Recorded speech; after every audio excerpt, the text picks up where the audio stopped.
Olá, turma, bom dia, uma ótima terça-feira a todos. Tivemos um feriado aí bem bacana, espero que todos tenham aproveitado bastante. Nós vamos ter como tema hoje em matemática capacidade, a medida de capacidade, tá? Na página 105. Então, peguem o livro de matemática e abram na página 105 que nós vamos ver a medida de capacidade, tá? E para todo recipiente, podemos medir a quantidade de líquido que ele pode conter, tá? E a essa medida nós vamos chamar de capacidade do recipiente, ok?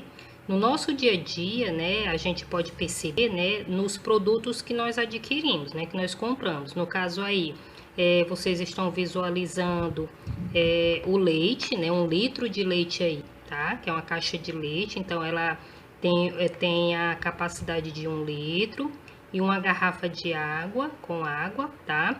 De 500 ml. Então, esses dois produtos têm aí a sua capacidade, tá? Tia, explica de novo porque eu não entendi o que é capacidade. Então, turma, a quantidade de líquido é igual ao volume interno de um recipiente. Afinal, quando enchemos esse recipiente, o líquido ele vai assumir a forma do mesmo, tá? Percebam aí, ó, esse copo, tá? Então, a capacidade é o volume interno de um recipiente, tá? Ou seja, a capacidade que um recipiente ele pode suportar. Percebam aí que ao colocarmos água no copo, então essa água ela vai assumir essa forma, tá? Desse recipiente, ok? Então isso é o que chamamos de capacidade, tá? Então, turma, nós vamos ver aqui a capacidade e suas unidades de medida, tá? Para medirmos a quantidade de leite, sucos, água, óleo, gasolina, álcool, entre outros produtos, utilizamos o litro e seus múltiplos e submúltiplos, tá? Que são as unidades de medidas de produtos, ok? De produtos líquidos, tá? E dentre as unidades de medidas de capacidade citadas, as mais utilizadas no nosso cotidiano são o litro e o mililitro, ok? Por exemplo, o iogurte, o leite, o suco e o refrigerante são substâncias líquidas, não é isso? Que possuem suas capacidades dadas em litros, né? Nós vimos lá no início, né, a caixa de leite, né? E também vimos a garrafa com água, não é isso? Então, lá nós temos o L, né, que é o litro, ou em ml, que é o mililitro, né? Então, nós vimos a caixa de leite, né, que era de 1 litro, a sua capacidade, e a garrafa com água, né, de 500 ml, não é isso? Que é a medida de capacidade em mililitros, ok? O litro, turma, nós devemos ressaltar, né, que é uma importantíssima peça, né, para medir a capacidade de um recipiente. Nós vimos que ela é a unidade de medida padrão, né, para essa grandeza. O litro é simbolizado pelo L ou L maiúsculo, né, como nós vimos, né, temos dois L maiúsculos, mas esses dois formatos aí de letra, né, de grafia.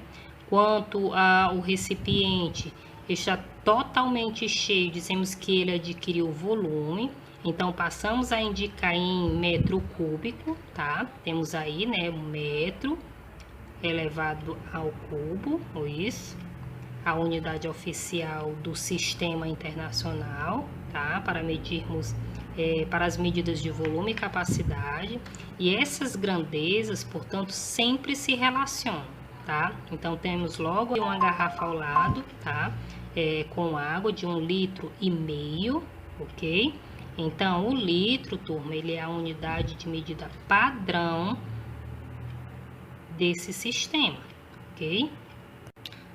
Vamos só fixar aqui, tá, turma? Os líquidos, de modo geral, né, eles tomam a forma dos recipientes que os contêm. Vocês vejam aí diferentes garrafas, né, e percebam que a água, né, ela ocupa, né, todo o espaço da garrafa, ou seja, ela toma essa forma desse recipiente, de cada recipiente aí que vocês estão visualizando, tá? Então, a capacidade é uma grandeza que pode ser medida em metros cúbicos, como nós vimos anteriormente, seus múltiplos e submúltiplos, tá? E o litro, como nós vimos, né, ele também é usado como unidade de medida de capacidade, ou seja, ela é a unidade padrão, tá ok? De acordo com essas informações, turma, e também com a leitura que vocês vão fazer da página 105, vocês vão realizar as atividades da página 106, tá? Então, na primeira questão diz o seguinte: Gil está preparando uma festa para comemorar o primeiro aninho de seu filho. Para isso, ela comprou 5 litros de Guaraná Antártica. Então, vocês estão visualizando aí, tá? O Guaraná.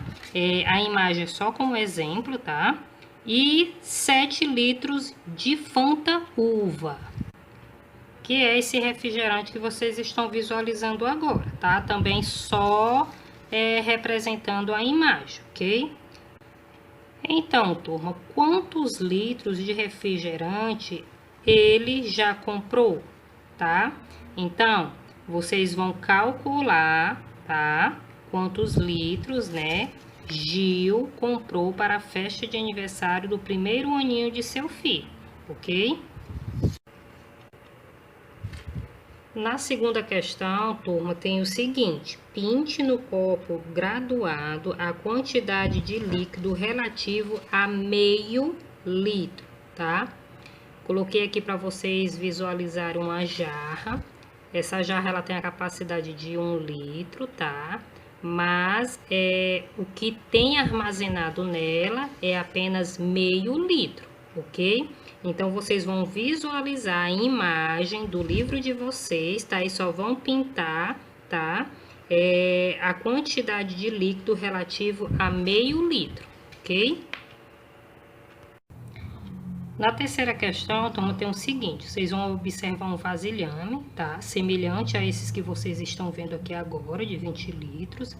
E logo na sequência tem o seguinte: quantas garrafas, como as que seguem, são necessárias para enchê-lo, tá? Então, vocês vão visualizar no livro de vocês, é uma garrafa de 1 litro, de 2 litros, 4 litros, 5 litros e 10 litros, tá? Então, vocês vão calcular quantas garrafas são necessárias, tá? De cada uma delas, para encher esse garrafão aqui, esse vasilhame de 20 litros, tá? Na quarta questão da página 107, turma, tem 2 textos, tá?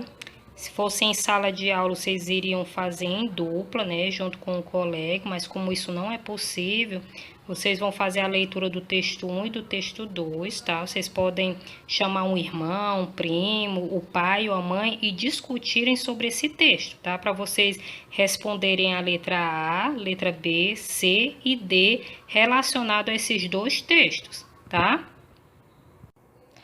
Na 108, nós temos a quinta questão, tá? E que diz o seguinte: em determinada embalagem de refrigerante, há um aviso que diz: serve até 18 copos de 150 ml. Então, turma, qual é a capacidade total da garrafa? Então, vocês vão realizar, tá, a sentença e o cálculo, tá? Tendo as indicações aí de 18 copos e 150 ml, ok?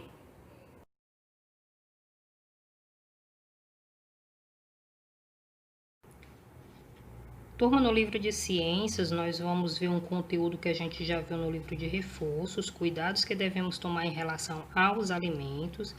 Vocês estão visualizando aí a pirâmide, tá? Logo na base nós temos as massas, né? Bem no início do meio nós vamos ter as frutas e legumes, os leites e derivados, carnes brancas e carnes vermelhas, e logo lá no topo nós temos os alimentos mais gordurosos, tá? Então, todo alimento, turma, ele deve ser guardado em local apropriado, tá? Vocês vão ver na página 77 do livro vários pães mofados. Isso significa que esse pão ou ele foi armazenado de uma forma incorreta, tá? ou ele passou do tempo, né, de validade dele, por isso ele está mofado, ok? Então, turma, vale ressaltar aqui nessa pirâmide que o leite e os seus derivados, a carne vermelha quanto a carne branca, esses alimentos eles devem ser conservados na geladeira, tá? E os outros alimentos, né, que não forem para a geladeira, né, tem algumas frutas e legumes também que são armazenadas, né, e conservadas na geladeira. Os outros alimentos, eles devem ser guardados em um local limpo, arejado, longe de insetos, tá? Para que esses alimentos sejam conservados também, tá? Caso a gente não armazene, faça o armazenamento correto, em um local adequado desses alimentos, esses alimentos eles podem estragar, tá? É por isso que o que for para ser armazenado, né, na geladeira, a gente armazena. O que for colocado em um armazenamento em um local limpo, arejado, longe de insetos, a gente também armazena, tá? Para que esses produtos possam ter uma durabilidade e não estraguem, tá? Nós vimos também o que são os produtos industrializados, tá?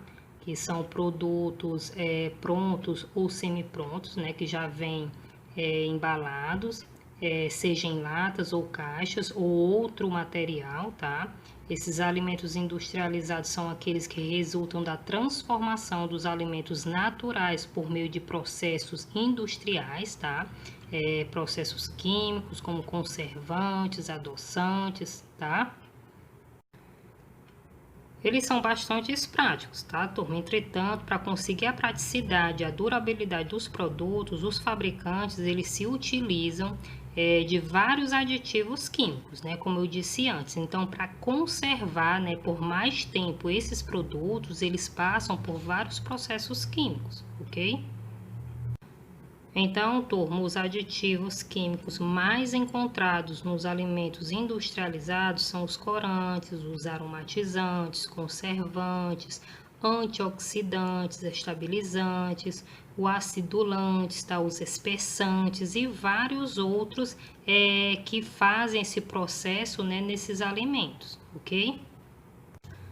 Com todo esse processo, turma, os benefícios que esses produtos vão ter é a durabilidade, a praticidade e o baixo custo que eles vão ter, tá?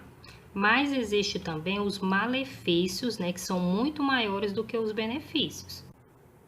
O que vocês estão visualizando aí agora, como a obesidade, colesterol elevado, gastrite, diabetes, a hipertensão, pode desenvolver câncer, alergia, as doenças cardiovasculares, tá? Então, esses alimentos com muita conserva, com muito corante, tá?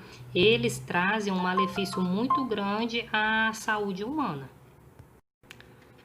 Nós vimos no livro de reforço que ao adquirir esses produtos, né, no supermercado, nós devemos verificar a embalagem desses produtos, a data de fabricação, o prazo de validade, né, como também a quantidade e a aparência desses produtos, tá? Lembrando que não devemos comprar ou consumir, né, produtos estufados, amassados ou enferrujados, tá? Principalmente os estufados, tá? Por causa da intoxicação alimentar, né? Que causa, né? Essa intoxicação alimentar que é chamada de botulismo, né? Quando esse produto ele está estufado, como eu disse, né? Em um vídeo anterior, ou ele sofreu um processo químico, né? Uma alteração química, tá? Nele, ou ele está contaminado. Tá? E ao consumir esse produto estufado, né, você pode desenvolver uma intoxicação alimentar, tá? Que é chamada de botulismo, tá? E que nós vimos, né, que é uma intoxicação bem grave, que pode levar à morte, tá? A pessoa que está intoxicada com essa bactéria, né, botulínica, ela tem que ser imediatamente atendida, tá? No hospital. Num caso de evolução, né, como nós vimos, pode levar sim à morte, tá? Então, evitem, né, esses produtos. Por que eu digo que evitem? Porque, infelizmente, turma, e eu acredito que vocês já tenham visto, quando a gente vai ao supermercado, nós encontramos sim latas estofadas, algumas embalagens que não sejam enlatados também estofados. Então, esses produtos provavelmente ou sofreram alteração química ou eles estão contaminados, tá? Então, nós devemos evitar esse tipo de produto com essas embalagens, tá? Estofadas, ok? Então, turma, de acordo com essas informações aqui, vocês vão fazer a leitura do texto da página 77 e 78, tá? E na sequência, vocês vão realizar a atividade da página 79 e 80, que tá bem prático para ser realizado, tá? Com essas informações aqui e com o texto que está no livro de vocês, vai ajudar bastante vocês resolverem a atividade, tá? Qualquer dúvida, podem me enviar uma mensagem.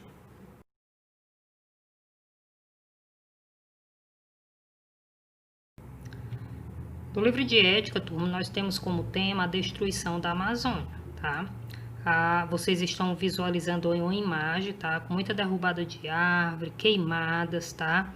E nós não podemos permitir que isso aconteça. É preciso que as políticas públicas estejam voltadas, tá? Para a proteção da Amazônia, tá? E não com interesses financeiros, né? Sobre ela, ok?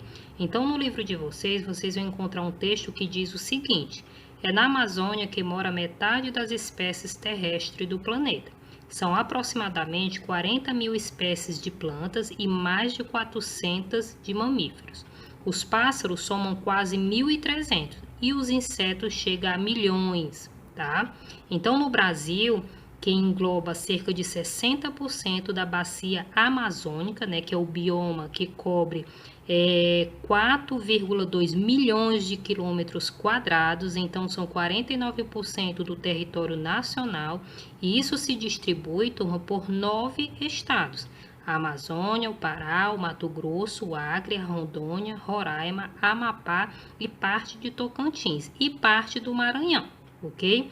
Então, é necessário lembrar aqui que ele é muitas vezes confundido com a chamada Amazônia Legal, uma região administrada de 5,2 milhões de quilômetros quadrados, tá? Que é definida em lei de 1953 e 1966 e que, além do bioma amazônico, inclui cerrados e o Pantanal, que infelizmente sofreu a queimada. Vocês devem ter visto, né, o sofrimento dos animais no Pantanal com as queimadas, né, que infelizmente é triste saber que teve ação humana, né, que a queimada do Pantanal foi ação humana, tá? Vocês também vão ver, turma, na leitura, né, que a exploração predatória e ilegal de madeira, ela continua sendo um dos grandes problemas da região amazônica, tá? Tanto a exploração da madeira, quanto as queimadas, quanto também o tráfico de animais, tá? Tudo isso contribui para a destruição da Amazônia, tá? E é importante deixar claro aqui também, turma, que todos esses países, né, que vêm, vamos proteger a Amazônia, infelizmente esses países, no fundo, eles têm um interesse econômico sobre a Amazônia, tá? Então é importante lembrar que todas as organizações, né, que lutam verdadeiramente pela proteção da Amazônia, elas têm credibilidade, ok? Então, turma, é preciso que essas organizações sejam respeitadas e reconhecidas pela sua luta, né, em proteção à Amazônia, tá? Sabendo, turma, que a Amazônia, ela tem, né, um dos maiores biomas do mundo, tá? É considerada também um pulmão mundial, lembrando, né, que quem produz, né, a maior parte do nosso oxigênio são os oceanos, né? Muito se confunde em saber, né, em achar que só a Amazônia ela faz toda essa produção do oxigênio mundial. Isso não, tá? Contribui bastante, né, com os oceanos. Nós temos 3 oceanos, né, que fazem essa função, né, de produção do nosso oxigênio, ou seja, ele capta o gás carbônico, né, e libera o oxigênio. Da mesma forma, a Amazônia também, né, ela realiza esse processo, tá? Mas muito se passa, né, principalmente na TV, que a Amazônia é o pulmão do mundo, mas o pulmão do mundo, né, que produz a maior quantidade de oxigênio, né, do nosso planeta, né, tão essencial à vida humana, são os oceanos, tá? E quem contribui é a Amazônia, ok? A Amazônia ela é muito rica na sua biodiversidade, ok? Turma, de acordo com essas informações, tá? E com a leitura que vocês vão fazer da página 61, tá? Vocês vão responder as atividades da página 62, ok? Então, a primeira questão diz o seguinte: faça o que se pede. A letra A, pinte todos os X que aparecem no quadro, tá? Então, todos os X que aparecerem nesse quadrinho, tá? Que vocês estão visualizando da página 62, vocês vão pintar. A letra B diz o seguinte: que palavra você encontrou? Então, vocês vão escrever, tá? Na letra C, o que você entende pela palavra encontrada, tá? Então, vocês vão dizer o que é que vocês entendem, ok? Na segunda questão, turma, temos assim: vamos cantar. Então, tem uma canção, Shot Ecológico, né? Que é do Aguinaldo Batista e o Luiz Gonzaga. Vocês vão fazer a leitura dessa canção, tá? E de acordo com a letra dessa canção, vocês vão responder a letra A, que diz o seguinte: façam um desenho de acordo com os versos sublinhados. Percebam que no Shot Ecológico, né, nessa canção, tem alguns versos sublinhados. Vocês vão ler novamente e vocês vão fazer o desenho de acordo com esses versos sublinhados, ok? Na letra B, turma, tem o seguinte: interprete a letra da canção e responda: caso poluíssemos toda a água e o solo, o que aconteceria conosco? Tá? Então, vocês vão responder essa questão. Na terceira, vocês vão usar a sua criatividade, tá? E escrever um recado para as pessoas que destroem a natureza, ok? Então, essa é a nossa atividade, tá? De ética, nós finalizamos aqui, ok? Qualquer dúvida, podem me enviar uma mensagem, ok?